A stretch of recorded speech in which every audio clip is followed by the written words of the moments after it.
tonight. A huge weekend of football. We've got Black Friday matchup between Texas A&M and Texas at DKR. Marcel Reed and Arch Manning, both with 31 combined touchdowns this season. Second in the SEC, only to Diego Pavia.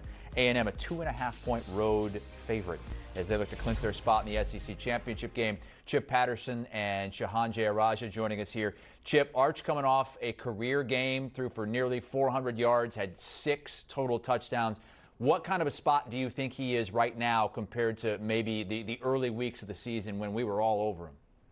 Confidence has got to be at an all-time high. You saw it not just with the statistical success, but you saw it with, just some of the celebratory attitude that whole offense got. I mean, Arkansas can be the antidote to your offensive confidence issues because they allow a lot to pretty much everybody. So I think in that sense, it was a good sign. But, definitely from the vibes department here, just the fact that we got to see Arch Manning not just, go and make SEC history, Arch Manning, SEC history, Arch Manning 6 touchdowns, say it for the SEO, but for Arch Manning to be out there celebrating with his teammates after the touchdowns. They're doing their handshakes, they're doing their dances, Spider-Man pointy meme with the offensive linemen.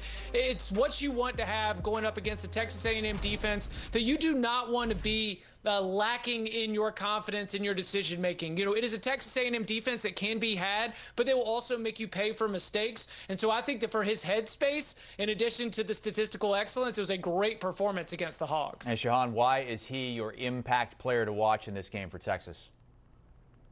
Yeah, well, I mean, I hate picking quarterbacks usually in this spot, but I think that he is going to be absolutely pivotal in this game. And the reason that I say that is Texas A&M has a lot of avenues to give Texas offense issues. They're really good in the secondary. They obviously have one of the best pass rushers in the country, led by Cassius Howell at defensive end. Their linebacking core is really, really good. And this is a defense that, one, I think will have a lot to try to confuse Arch Manning, and two, will really try to get under his skin with some of the pressures that they send. So this is a game where Arch has to be at his best. He has to make good decisions. He has to stay composed under pressure. He has to make the right call, even when they're checkdowns, even when they're quick reads, and he has to stay clean from a mechanical perspective. That has been an issue for him, at least it was through the first half of the year. He's really cleaned things up these past couple of weeks, but this is much more like a Georgia defense that you're going to be playing than an Arkansas one.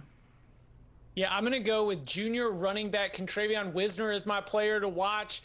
This is a player who can be an extension of the pass game. His ability to not just make plays within the script, within the play call, running between the tackles, but also in the screen game and being able to take those little dump-offs and be able to take off and run. I do think that because of how strong Texas A&M is in terms of getting after the passer, that against this Texas offensive line, Arch is going to have to run for his life. He's going to have to be a little bit of a check down Charlie, but that's where he's got to rely on his running back to get a little yards after the catch, and I think that he's a good candidate to do that. And Chip, on the other side of the ball, Marcel Reed. There have been times this season where defenses have really pressed him. Just a couple of weeks ago, threw 2 picks against South Carolina. He was sacked a couple of times earlier in the year against Auburn. They sacked him 4 times and were in that game all the way until the end. How does the defense disrupt him in this game? It's got to be by winning those early downs, forcing those obvious passing situations, and keeping Texas A&M from the kind of third and manageables that have allowed them to be so successful. One of the things I love about Texas A&M, not just in this game, but as a national title contender, is the versatility. And it is Marcel Reed's ability to beat you multiple ways. They can beat you with the ground game. He can still take advantage of short passes that go for long yards and be able to beat you over the top with the deep passing game. So when you limit their ability to be versatile, I think that that's where you get Texas A&M in the most vulnerable places. So that's got to be making sure you get Marcel Reed off his mark, obvious passing situations, allow for some of those freak athletes, yes, which this Texas defense does still have, allow some of them loose. And so if you win those early downs, you force the long third down scenarios, Texas's defense might be able to live up to the talent that's on the field. Shehan, how on the other side can Texas A&M do just that and establish that ground game and get Marcel Reed into second and third and shorts?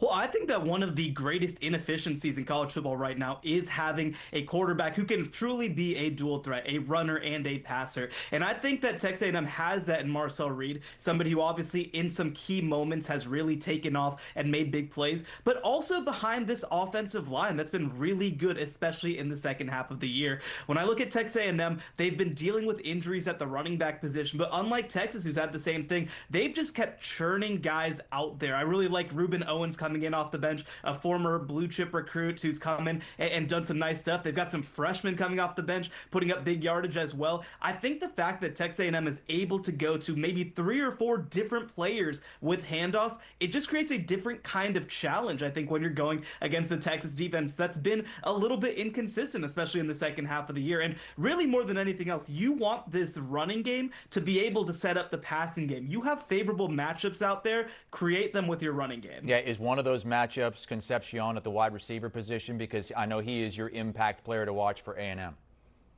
Absolutely. I'm going to go back to what Chip said about versatility. This is an offense that loves being versatile, and Casey Concepcion is really the guy who makes that happen. They've got another great receiver in Mario Craver, who, of course, is a big-time talent, somebody who's going to contend for All-America status. But Concepcion is one of those guys who, when you get a cornerback 2 on him or switch him onto a safety even, he just makes magic happen. I don't just mean that in the receiving game. I mean that in the screen game. I mean that in the toss game. I mean that in the return game as well. He has been kind of that X factor that really has changed games with his ability to generate big plays. And especially for Texas, I really like their top cornerback, Malik Muhammad. They've had a rotating door at cornerback 2 and at nickel so far this year. So I think that when you have a player like Concepcion, if you can motion him into favorable matchups, you can create big time opportunities downfield.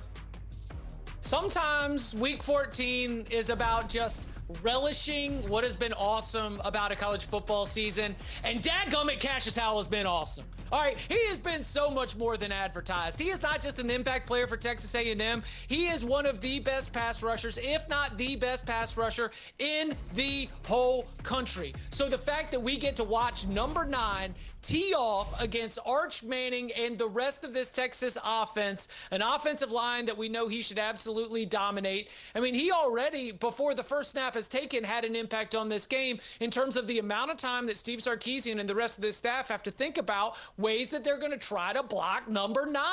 I'm just so fired up to watch this. And again, Chris, you're going to get so sick of me saying this message. This is week 14. We should soak in everything that's awesome about the last regular season weekend. And Cassius Howell is one of those stars for me in this football season. It's so great that we get this on Friday night as well. It's pretty close to a toss-up in Vegas with Texas A&M favored by 2.5 points on the road. Shehan, who do you like to win it?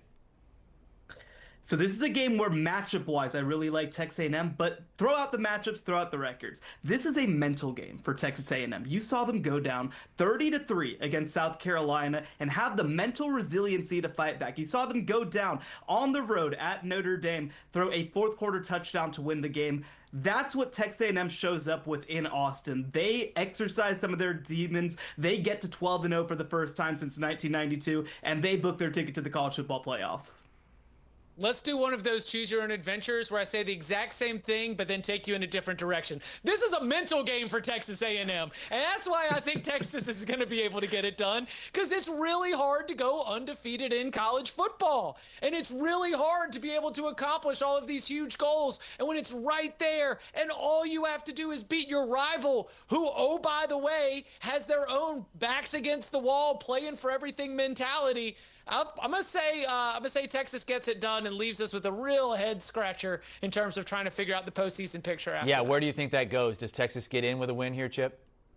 Oh, it depends all on what's happening elsewhere. But the fact that we have the potential to go into Saturday with a 9-3 Texas, it's too tasty, Chris. The debates would just go on forever. I'm here for it. They would put some pressure on some other teams there, that's for sure. Chip going with the Longhorns, Shehan going with Texas A&M to win what should be a really fun one on Friday night. It's back, finally. We saw for the first time last year, first time since 2011, Texas versus A&M. Texas won by 10. We'll see what happens, and they'll recap it on the Cover 3 pod.